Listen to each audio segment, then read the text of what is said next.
So let's get up nice and close and I'll show you what some of the most significant things are.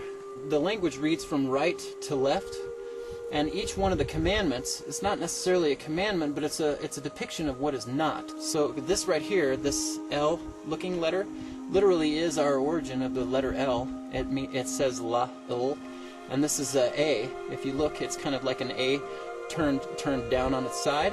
This L-A is la, which means not. So it's not and a commandment and then a dot. Okay, so that's one. And then here's another one. See, it says la, and then another commandment and then a dot. Okay, so you really have an idea that it says not something, and there are several of those somethings that it says not. So right here in the screen, starting in this dark patch here, this is the Yude Vav He. This says Elayik. So this one says Yahuwah or Yahweh Elayik. Okay? So it reads from right to left, and here's your Yahuwah Elayik. Just some of the most significant things right here that you'll see on this stone, which is called the Mystery Stone of Las Lunas. I hope that clears some things up for you. We're going to go to the top here and I'm going to show you the altar stone. And if I find some more stuff along the way, I'll show you that too. You can tell how black the rock is, and it's probably not going to last much longer as it is, even though it's been here for centuries. But it says Yahuwah Elohim. See, this is an N. Looks almost like an N. And then this is a U. Very similar to a U. So Yahuwah Elohim literally translates to our God, or the God of all of us. Once you read the text and you start to understand the Hebrew behind the words, and you understand the person and the relationship that they had with the subject that they were carving into stone, once you understand more, start to realize that this isn't a Ten Commandments stone. This is an agreement stone between the writer and his God.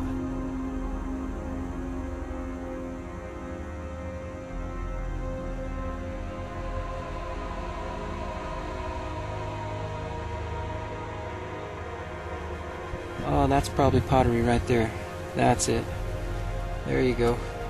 There's your evidence. Somebody was here making jars. See, it's got that curve to it. And it's this shape.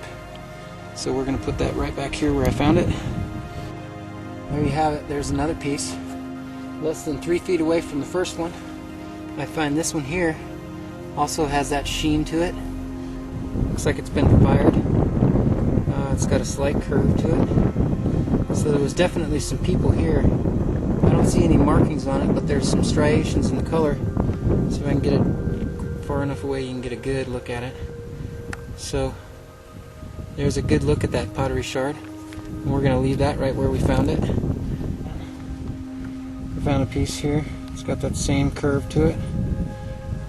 This one's banded. You can see a couple of the bands right here on the inside. Okay, you got to pay really close attention when you're looking for this stuff, because I just found another one that looked just like a rock. But if you get down to it, you see it in the sun. There you have it.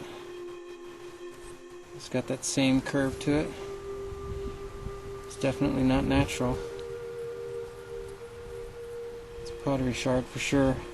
And this one has really fine lines across it this way. So, very, very interesting. Here's something else that I find that's really interesting. This is a piece of red chalcedony, and you can see how, if you look real close, so I'm going to back up a little. So if you look real close, you can see this is a pressure flake. This has been knapped. So this is a flake from somebody making an arrowhead up here. So we're going to leave that there too, out of respect. Let me show you the date when these people were here, down to the day on the calendar, that you can see for yourself. At the northern part of the mountain, there's a stone that's actually a star chart. And if you look closely, you can see that this is Scorpio and that this is Virgo right up in here. There are these pieces of the stone that have broken off, but they are right next to the stone.